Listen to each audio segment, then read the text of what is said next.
मित्रांनो, भगवान बुद्ध आणि त्यांचा धम्म हा ग्रंथ आपण समजून घेत आहोत. आजच्या भागात म्हणजे 52व्या एपिसोडमध्ये आपण बघणार आहोत चतुर्थ खंड, भाग 4, बुद्धांची प्रवचने यामधील सामाजिक व राजकीय प्रश्नांवरील प्रवचने. यामधील राजकृपेवर अवलंबून राहू नका. जर राजा धार्मिक असेल तर त्याची प्रजा धार्मिक होते. राजकीय आणि लष्करी शक्ती समाज व्यवस्थेवर अवलंबून असते. युद्ध हा चुकीचा मार्ग आहे आणि शांती स्थापन करणाऱ्या जेत्याची कर्तव्ये. चला तर सुरू करूया. नमो बुद्धाय. जय भीम मित्रांनो. जोशाबा या यूट्यूब चॅनलवर मी सुमेध शिरसाट आपले स्वागत करतो. सामाजिक व राजकीय प्रश्नांवरील प्रवचने. राजकृपेवर अवलंबून राहू नका. राजाच्या कृपेवर अवलंबून राहू नका. एकदा भगवान राजगृह येथील वेळुवनात कलंदक निवासात राहत होते. एकदा भगवान म्हणजेच भगवान बुद्ध राजगृह येथील वेळुवनात कलंदक निवासात राहत होते. वेळुवन हे बौद्ध धम्मातील एक महत्त्वाचे ऐतिहासिक स्थळ आहे. हे वेळुवन बिहारमधील राजगृह म्हणजेच आताचे राजगीर येथील एक बांबूचे म्हणजेच वेळूचे उद्यान होते, जे गौतम बुद्धांच्या काळात प्रसिद्ध होते. बिंबिसार या मगधच्या राजाने हे उद्यान बुद्धांना आणि त्यांच्या संघाला भेट म्हणून दिले होते. वेळुवन हे बुद्धांचे पहिले निवासस्थान मानले जाते, जिथे त्यांनी अनेक प्रवचने दिली आणि भिक्खूंसोबत वास्तव्य केले. येथे बुद्धांनी अनेक महत्त्वाच्या सूत्रांचे उपदेश दिले, जे पाली त्रिपिटकात नमूद आहेत. वेळुवन हे ठिकाण बौद्ध धम्मातील पहिले विहार म्हणूनही ओळखले जाते. आजही राजगीर येथील वेळुवन हे बौद्ध तीर्थक्षेत्र म्हणून प्रसिद्ध आहे, जिथे अनेक बौद्ध अनुयायी भेट देतात. या वेळुवनात कलंदक निवासात राहत होते. कलंदक निवास. कलंदक हा पाली भाषेतून आलेला शब्द आहे. त्याचा अर्थ काळवीट असा होतो. कलंदक निवास हे ठिकाण वेळुवनातील एक क्षेत्र होते, जिथे काळविटांना खाद्य दिले जात असे. म्हणून त्याला कलंदक निवास असे म्हणत होते. या ठिकाणी भगवान बुद्ध राहत होते. त्यावेळी भगवंतांविरुद्ध उलटलेल्या देवदत्ताचा पक्ष राजा अजातशत्रूने घेतला होता. ज्यावेळी भगवान बुद्ध वेळुवनात राहत होते, त्यावेळी भगवान बुद्धांविरुद्ध उलटलेल्या देवदत्ताचा पक्ष राजा अजातशत्रूने घेतला होता. देवदत्त हा भगवान बुद्धांचा चुलत भाऊ होता. तो शाक्य कुळातील अनिरुद्ध आणि आनंद यांचा भाऊ होता. त्याची आई बुद्धांची सावत्र आई प्रजापती गौतमी यांची बहीण होती. पुढे देवदत्त बुद्धांचा शिष्य बनला आणि बौद्ध संघात सामील झाला. सुरुवातीला देवदत्त एक हुशार आणि प्रभावशाली भिक्खू होता. त्याला ध्यान आणि सिद्धी प्राप्त झाल्या होत्या. कालांतराने देवदत्ताची महत्वाकांक्षा वाढली. त्याला बौद्ध संघाचे नेतृत्व हवे होते. बुद्धांनी त्याला नकार दिल्याने त्याच्यात मत्सर निर्माण झाला. त्यामुळे देवदत्ताने बुद्धांचा प्रभाव कमी करण्यासाठी आणि त्यांना हानी पोहोचवण्यासाठी अनेक प्रयत्न केले.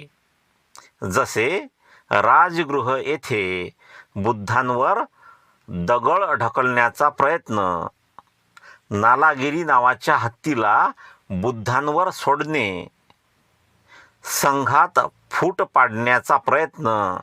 यासाठी त्याने कठोर नियमांचा प्रस्ताव मांडला, जसे की भिक्खूंनी केवळ वनवास आणि शाकाहारी भोजन स्वीकारावे. परंतु भगवान बुद्धांनी शांतपणे आणि करुणेने या सर्व कटांना सामोरे जाऊन देवदत्ताला माफ केले. मात्र देवदत्ताचे कृत्य त्याच्याच पतनाचे कारण ठरले. असे मानले जाते की त्याने आपल्या कर्माचे फळ भोगले आणि त्याचा अंत दुःखद झाला. अशा या देवदत्ताचा पक्ष राजा अजातशत्रूने घेतला होता. अजातशत्रू हा मगध साम्राज्याचा राजा होता, ज्याने इसवी सन पूर्व 492 ते 460 पर्यंत राज्य केले. तो राजा बिंबिसार याचा मुलगा होता. अजातशत्रूने आपला पिता बिंबिसार याला कैद करून त्याची हत्या केली आणि मगधाचे सिंहासन मिळवले. त्याने कोशल, वैशाली म्हणजेच लिच्छवी गणराज्य यांच्याशी युद्धे केली. वैशालीवर विजय मिळवून त्याने मगध साम्राज्याचा विस्तार केला. अजातशत्रू सुरुवातीला जैन धर्माकडे आकर्षित होता, परंतु नंतर भगवान बुद्धांच्या शिकवणींनी प्रभावित होऊन बौद्ध धम्माचा अनुयायी झाला. त्याने बुद्धांच्या महापरिनिर्वाणानंतर पहिली बौद्ध संगीती म्हणजेच बौद्ध परिषद राजगृह येथे आयोजित केली.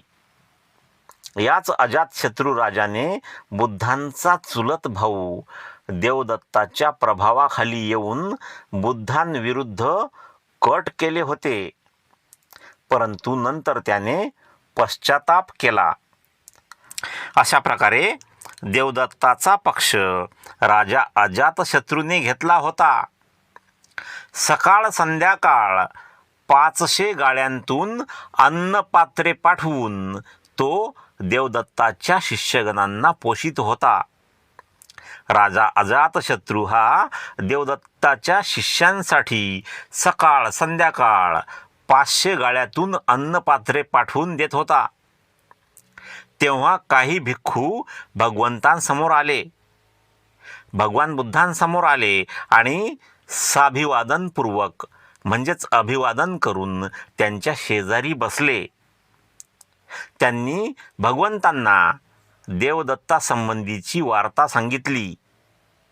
त्यांनी भगवान बुद्धांना सांगितले की राजा अजातशत्रू हा देवदत्ताच्या शिष्यांसाठी सकाळ संध्याकाळ 500 गाड्यातून अन्नपात्रे पाठवते.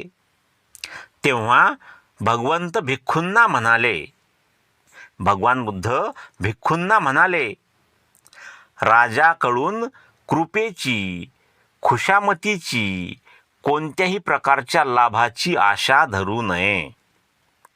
भगवान बुद्ध म्हणाले, राजाकडून कृपेची, कृपा म्हणजे उदारता किंवा दानशूरता, जसे की गरजूंना मदत करणे किंवा त्यांच्याप्रती सहानुभूती दाखवणे अशी राजाची कृपा आणि खुशामत म्हणजे एखाद्याची स्तुती करणे किंवा त्याला खुश करण्यासाठी खोटे किंवा अतिशयोक्तीपूर्ण कौतुक करणे.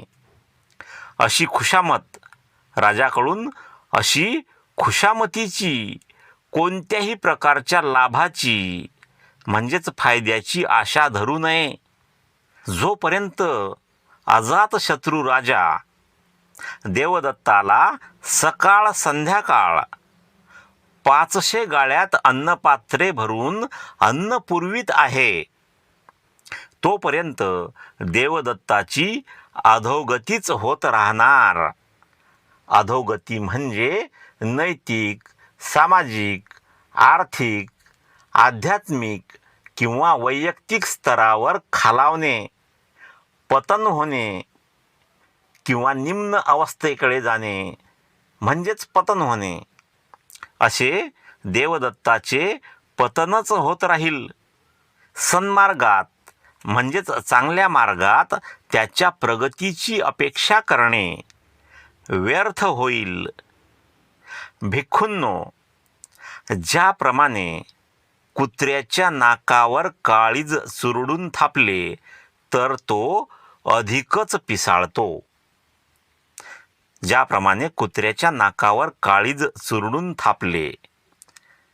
आता ही मराठीतील एक म्हण आहे, कुत्र्याच्या नाकावर काळीज चुरडून थापणे.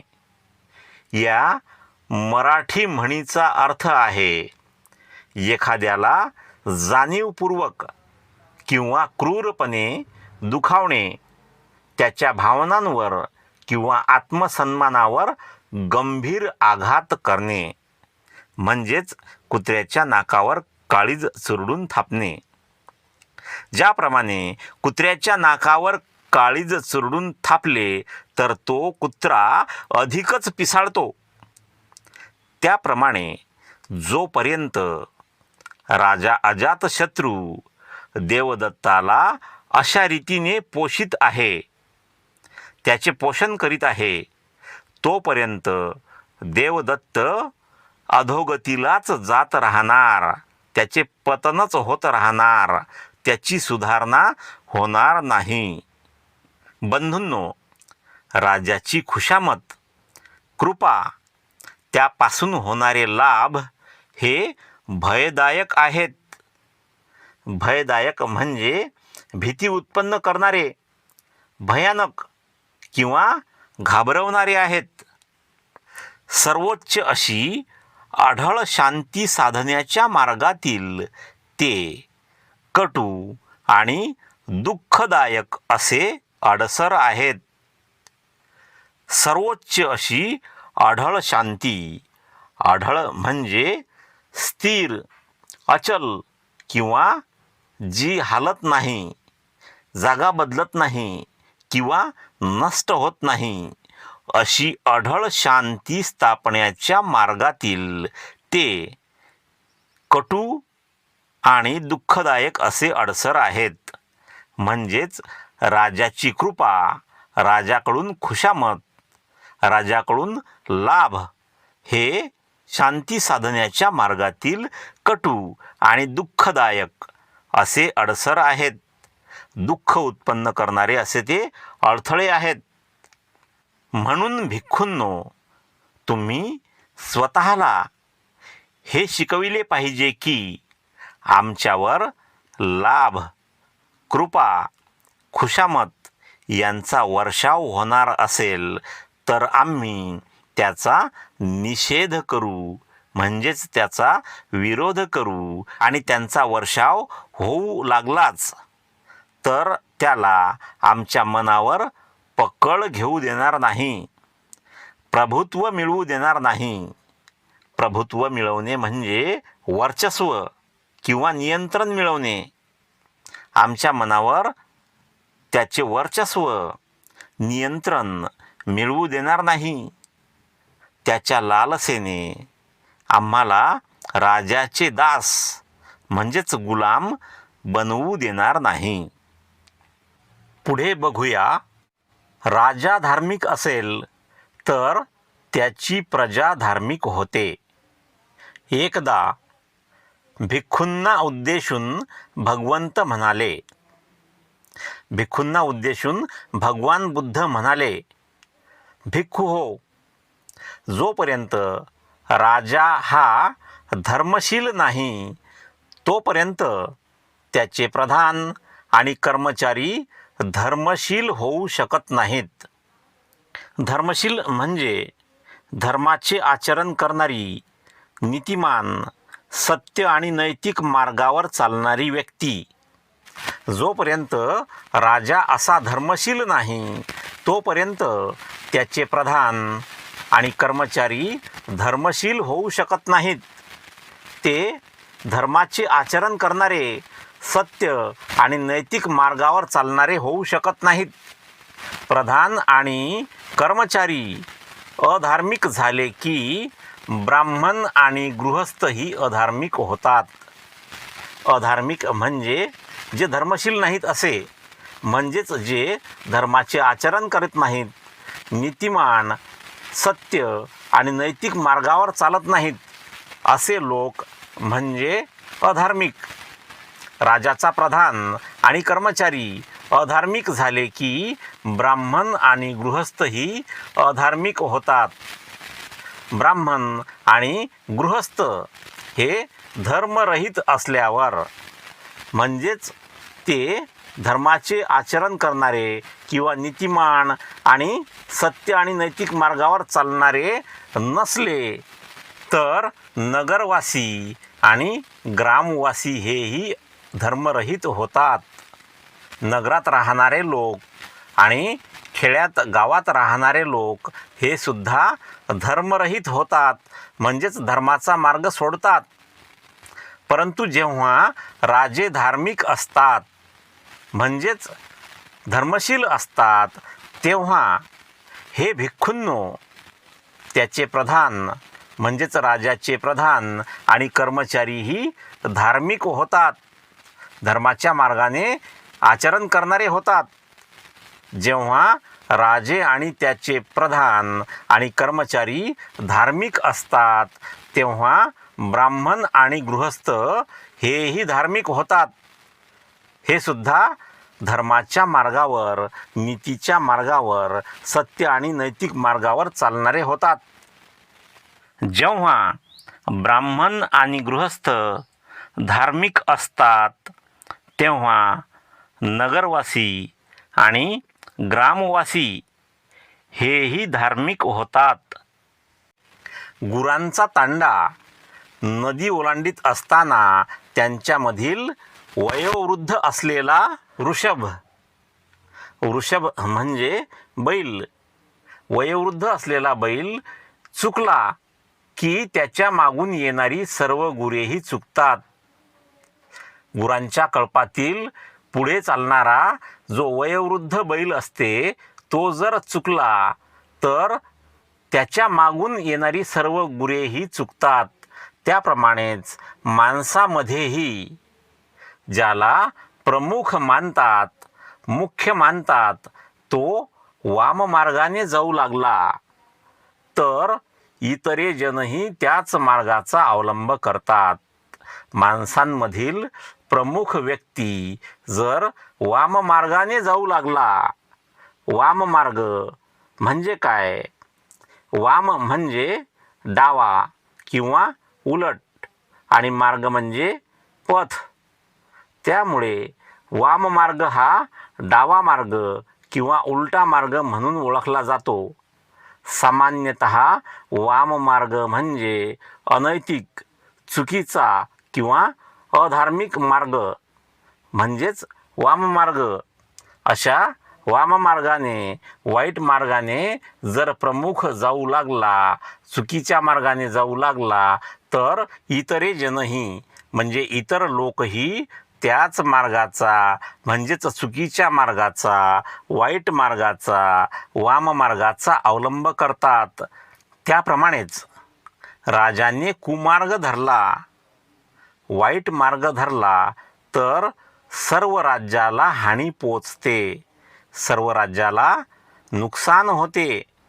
गुरे नदी ओलांडीत असता जर मुख्य वृषभ सरळ मार्गाने गेला, त्या गुरांमधील मुख्य वृषभ म्हणजेच मुख्य बैल सरळ मार्गाने गेला तर मागील गुरांचा तांडा, मागील गुरांचा कळप त्याच सरळ मार्गाने जातो.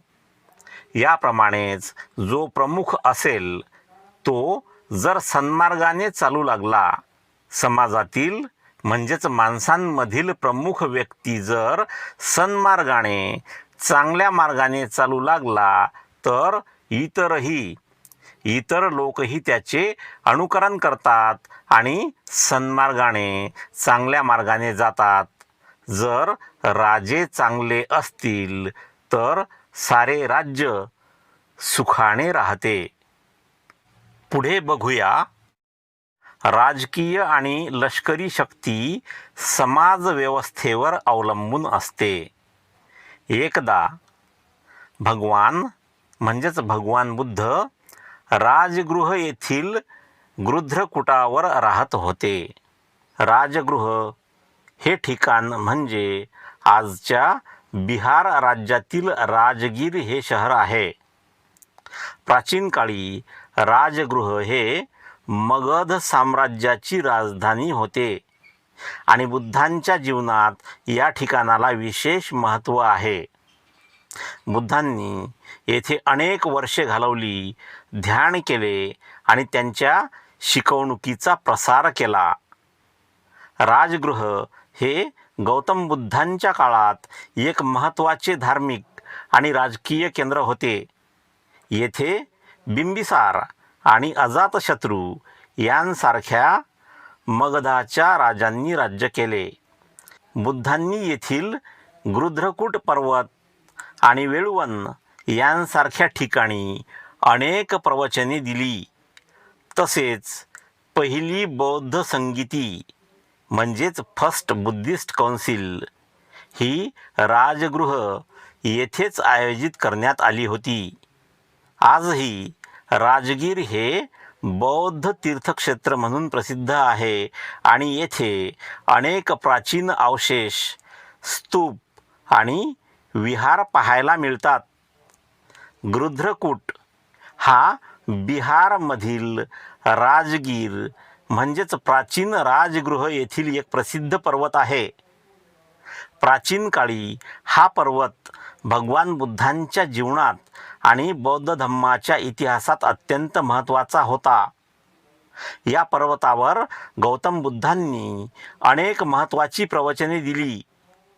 त्यांपैकी प्रज्ञापारमिता सूत्र आणि कमळ सूत्र यांसारखी महत्त्वाची बौद्ध तत्त्वज्ञानाची प्रवचने येथे दिल्याचे मानले जाते.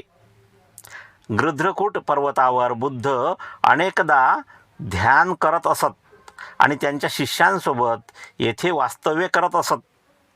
हा पर्वत राजगृह येथील 5 पर्वतांपैकी एक पर्वत आहे आणि त्याच्या नैसर्गिक सौंदर्यामुळे व शांततेमुळे बुद्धांना ध्यानासाठी योग्य वाटत असे. आजही गृध्रकूट हे बौद्ध तीर्थक्षेत्र म्हणून प्रसिद्ध आहे आणि येथे बुद्धकालीन अवशेष, शिलालेख आणि जपानने बांधलेले विश्वशांती स्तूप वर्ल्ड पीस पॅगोडा पाहायला मिळते. गृध्रकूट या नावाच्या मागे अशी कथा आहे की या पर्वतावर गिधाडे मोठ्या संख्येने दिसत असत, म्हणून त्याला गृध्रकूट असे नाव पडले. या गृध्रकूटावर भगवान बुद्ध राहत होते.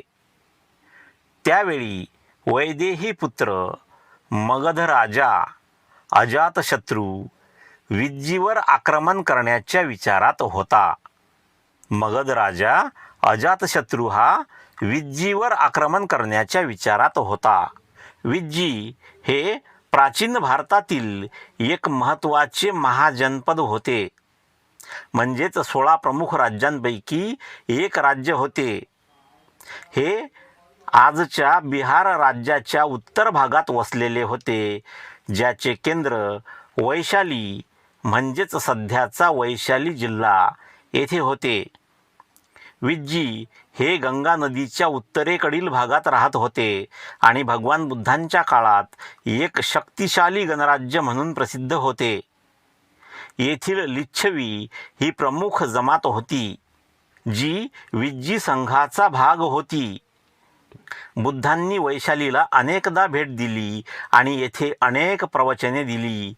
तसेच बुद्धांच्या निर्वाणानंतर दुसरी बौद्ध संगीती म्हणजेच सेकंड बुद्धिस्ट काउन्सिल वैशाली येथेच झाली होती. या वैशालीवर म्हणजेच विज्जीवर आक्रमण करण्याच्या विचारात मगध राजा अजातशत्रू होता. तो स्वतःशीच म्हणाला, हे विज्जीकुल सामर्थ्यशाली असले तरी मी त्यांचा पुरेपूर नाश करीन. म्हणून आपल्या मगध देशाचा मुख्य प्रधान वस्सकार नावाचा ब्राह्मण याला बोलावून तो म्हणाला, तो म्हणजे अजातशत्रू राजा म्हणाला, हे ब्राह्मणा, भगवंताकडे जा म्हणजेच भगवान बुद्धांकडे जा आणि नम्रतेने माझ्यातर्फे त्यांचे पाय वंदन करून त्यांना विचार, आपली प्रकृती ठीक आहे ना? आपण स्वास्थ्य, सुख आणि आरोग्य उपभोगीत आहात ना? नंतर त्यांना सांग की मगध राजा अजातशत्रू वज्जीवर आक्रमण करण्यास उत्सुक आहे. वज्जीकुळ कितीही सामर्थ्यशाली असले तरी त्याचा पुरेपूर नाश करण्याचा त्याचा विचार आहे. अजातशत्रू पुढे म्हणाला, भगवान बुद्ध जे काही पुढले भविष्य होईल ते सांगतील, ते नीट लक्षात ठेव आणि त्यातला शब्दनशब्द मला निवेदन कर, कारण भगवान बुद्ध कधीही खोटे बोलत नसतात. भगवान बुद्धांनी सांगितलेला शब्दनशब्द मला निवेदन कर. निवेदन करणे म्हणजे एखादी गोष्ट, माहिती, विचार, भावना, मत किंवा एखाद्या विषयावर आपले म्हणणे स्पष्टपणे लेखी किंवा तोंडी स्वरूपात इतरांपर्यंत पोहोचवणे म्हणजे निवेदन. म्हणजेच भगवान बुद्ध जे काही बोलतील त्याचे निवेदन मला कर, कारण भगवान बुद्ध कधीही खोटे बोलत नसतात. राजाचे शब्द ऐकून ब्राह्मण वस्सकार म्हणाला, ठीक आहे, आणि अनेक उत्कृष्ट रथ जोडून तो गृध्रकूटाकडे निघाला. तेथे पोहोचल्यावर भगवंतांना कुशल प्रश्न विचारून राजाने आज्ञा केल्याप्रमाणे राजाचा संदेश, राजाचा निरोप त्याने निवेदन केला. त्याने राजाचे म्हणणे भगवान बुद्धांना सांगितले. त्यावेळी स्थविर आनंद भगवंतांच्या मागे उभा होता. भगवंत त्यास म्हणाले, भगवंत आनंदास म्हणाले, आनंद, वज्जी वारंवार सार्वजनिक सभा भरवतात, हे तू ऐकले आहेस काय? वज्जी म्हणजे वैशालीतील लोक वारंवार सार्वजनिक सभा भरवतात, हे तू ऐकले आहे काय? आनंदाने उत्तर दिले, होय भगवंत, मी ऐकले आहे. यावर भगवंत पुढे म्हणाले, भगवान बुद्ध म्हणाले, आनंद, जोपर्यंत वज्जी सर्व लोकांच्या वारंवार सभा भरवीत असतात तोपर्यंत ते कधीच नाश पावणार नाहीत. उलट त्यांची भरभराट होईल. भरभराट होणे म्हणजे एखादी व्यक्ती, समाज, संस्था, संस्कृती किंवा गोष्ट पूर्णपणे समृद्ध, यशस्वी आणि प्रगतिशील अवस्थेत येणे म्हणजेच भरभराट होणे. वज्जी लोक, वैशालीतील लोक जोपर्यंत सार्वजनिक सभा भरवीत असतात तोपर्यंत ते कधीच नाश पावणार नाहीत. उलट त्यांची भरभराट होईल.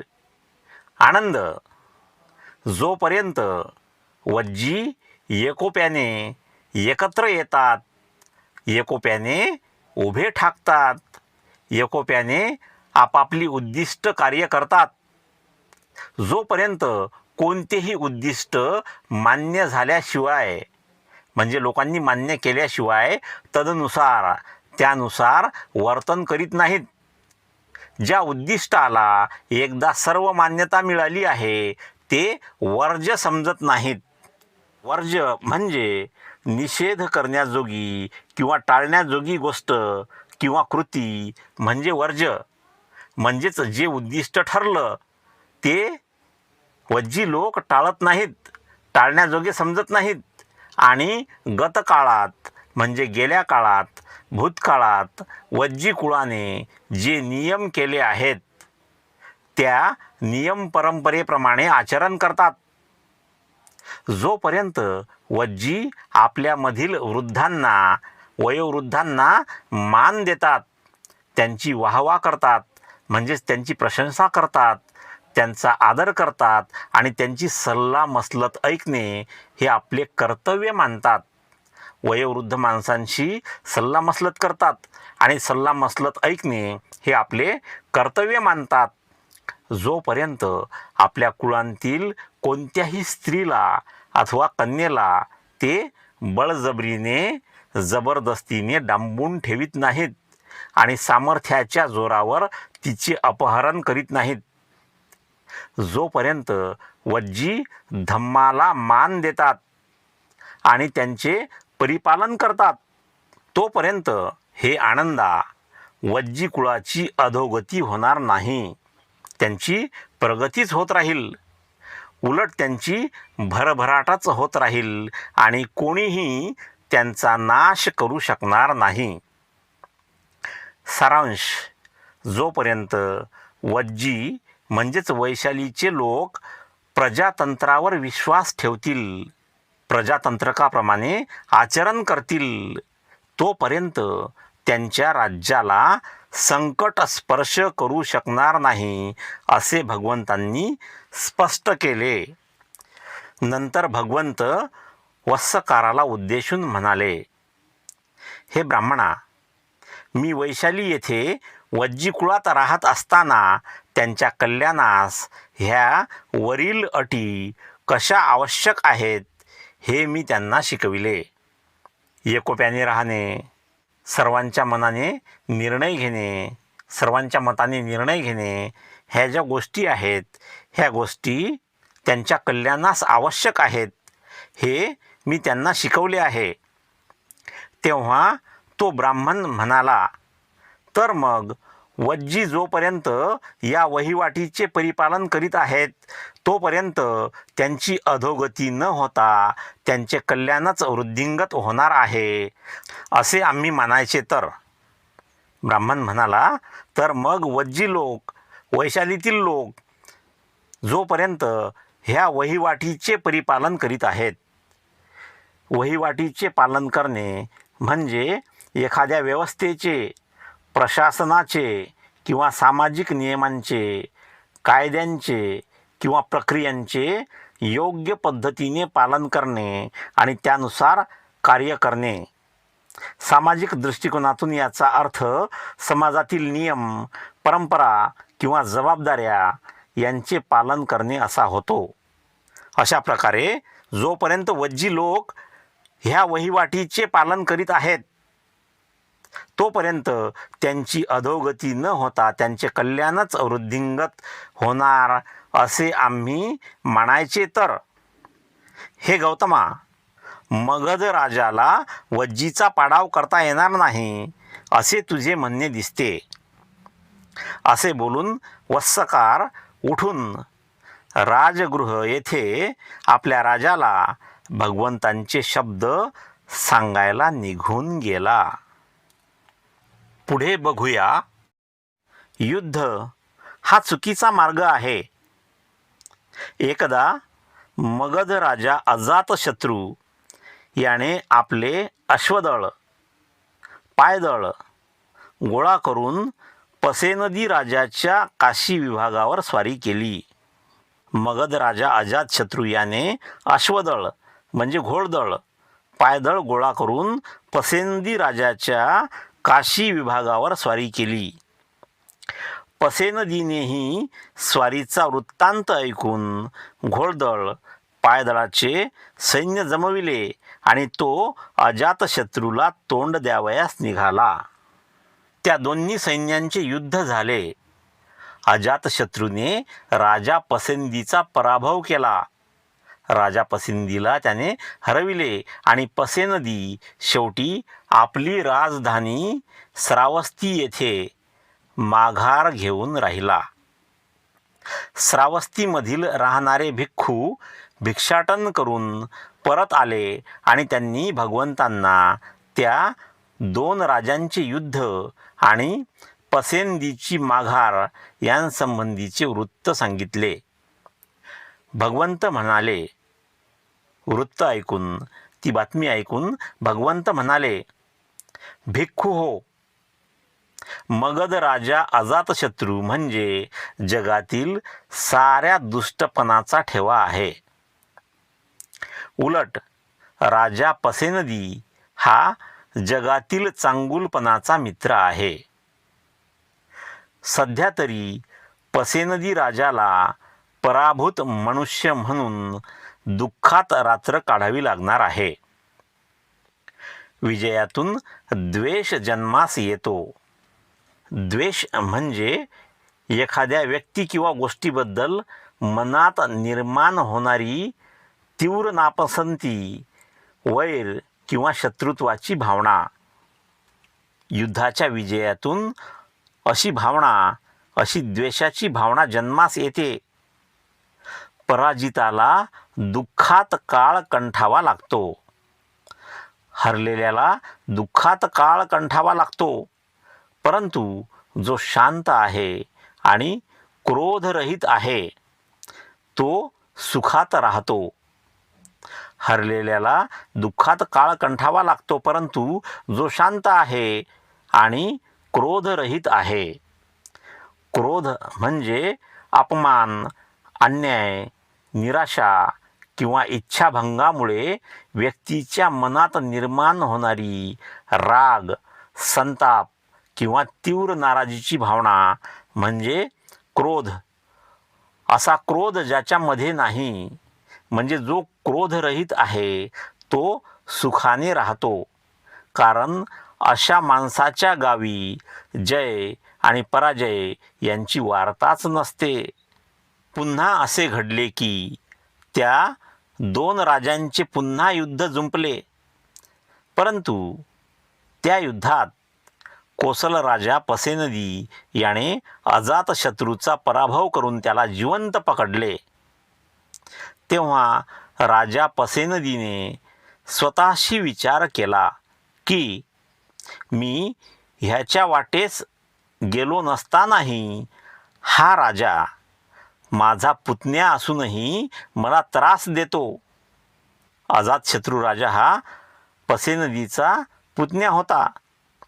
हा माझा पुतण्या असूनही मला त्रास देतो.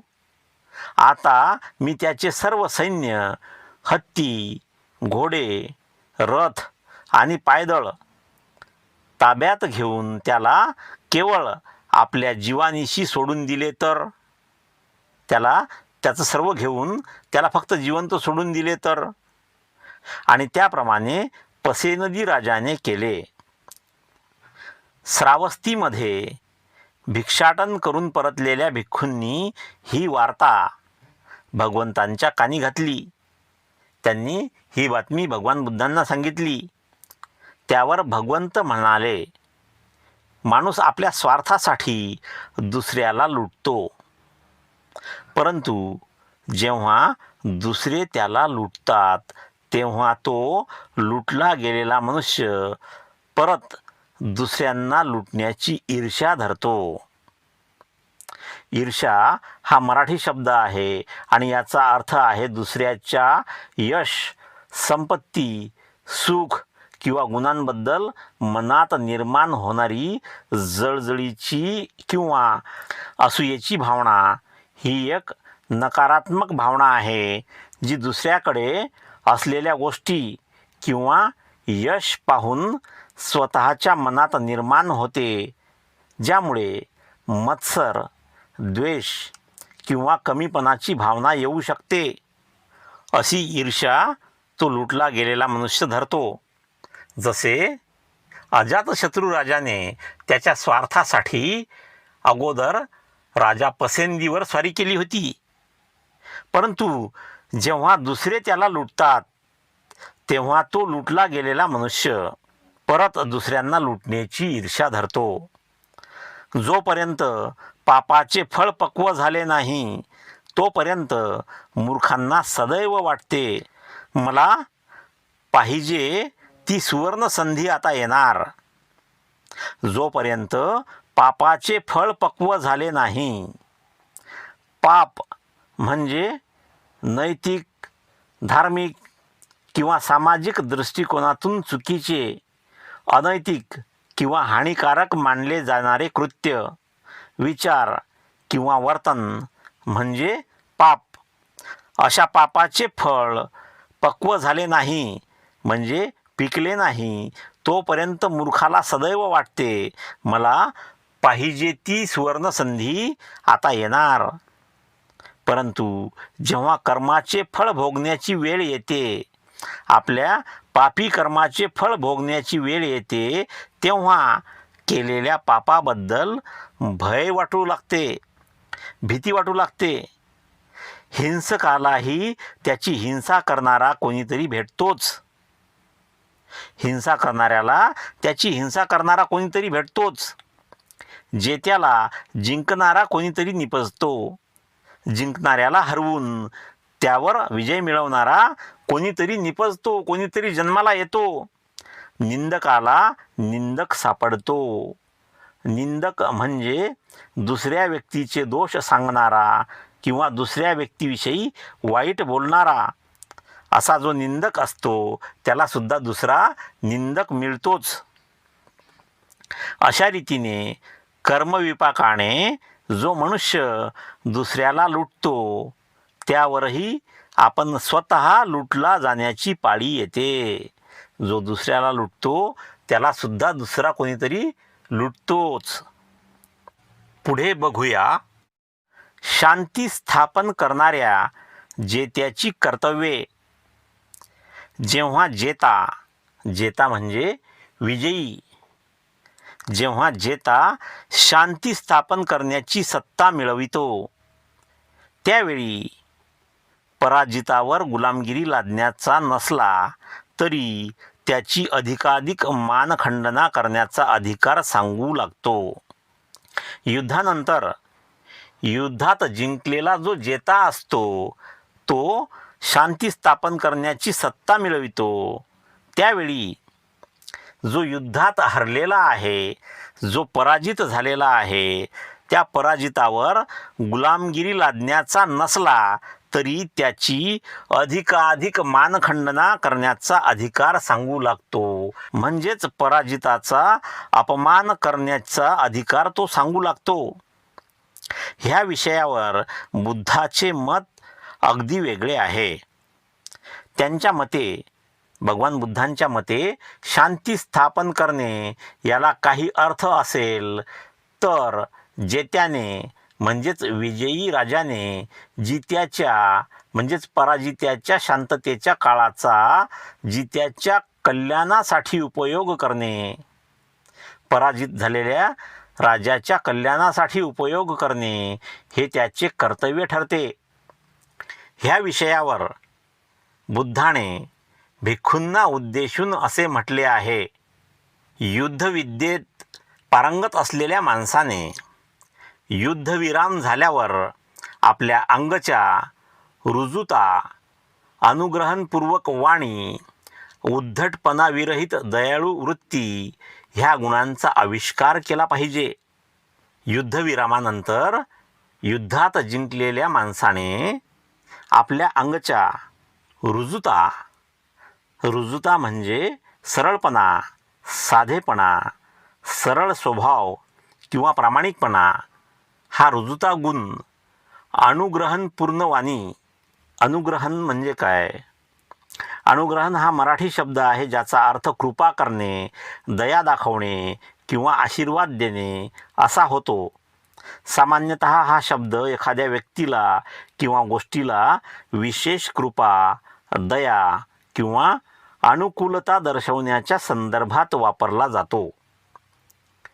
जिंकलेल्या व्यक्तीने, युद्धात जिंकलेल्या राजाने युद्धविराम झाल्यावर आपल्या अंगच्या रुजुता अनुग्रहपूर्ण वाणी म्हणजे दयाळूपणाची वाणी, उद्धटपणा विरहित दयाळू वृत्ती.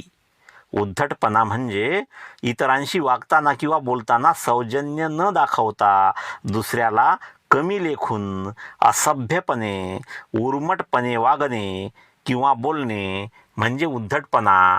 अशा उद्धटपणा विरहित ज्या वागण्यामध्ये असा उद्धटपणा नाही, ज्या वृत्तीमध्ये, ज्या दयाळू वृत्तीमध्ये उद्धटपणा नाही, अशी दयाळू वृत्ती, ह्या गुणांचा आविष्कार केला पाहिजे. अशा गुणांचा शोध घेतला पाहिजे. अशा गुणांनी वागले पाहिजे. आपण कोणी आडदांड, आक्रमक नसून घरच्यासारखे वागणारे पाहुणे आहोत. इंद्रिय सुखाच्या आहारी न जाणारे, म्हणजेच शरीर सुखाच्या आहारी न जाणारे, कुशाग्र बुद्धीचे, वायफळ बळबळ न करणारे, हाव धरून म्हणजेच लोभ धरून परधन हिरावून न घेणारे असे आहोत, असे आपल्या वर्तणुकीने सिद्ध केले पाहिजे. लोक शाप देतील असे क्षुद्र आणि नीच वर्तन करून त्याने आपल्याला कमीपणा आणू नये. लोक शाप देतील.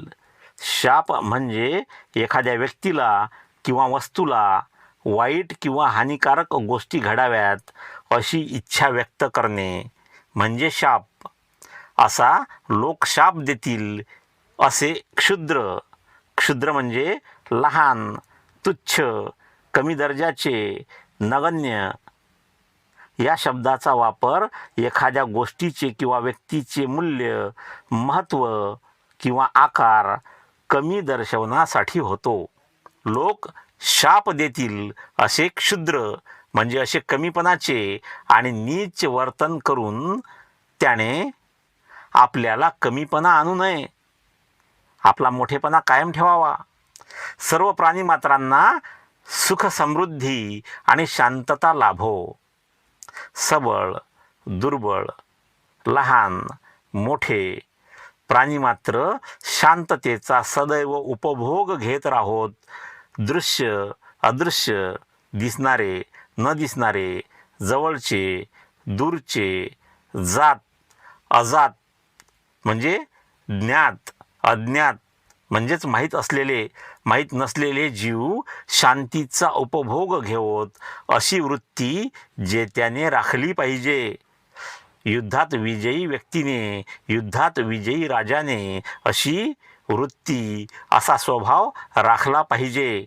कोणालाही आपल्या बांधवाची खुशामत करण्याची अथवा उपमर्द करण्याची आणि कोणाला तुरुंगात डांबविण्याची अथवा द्वेष करण्याची पाळी जेत्याने येऊ देऊ नये.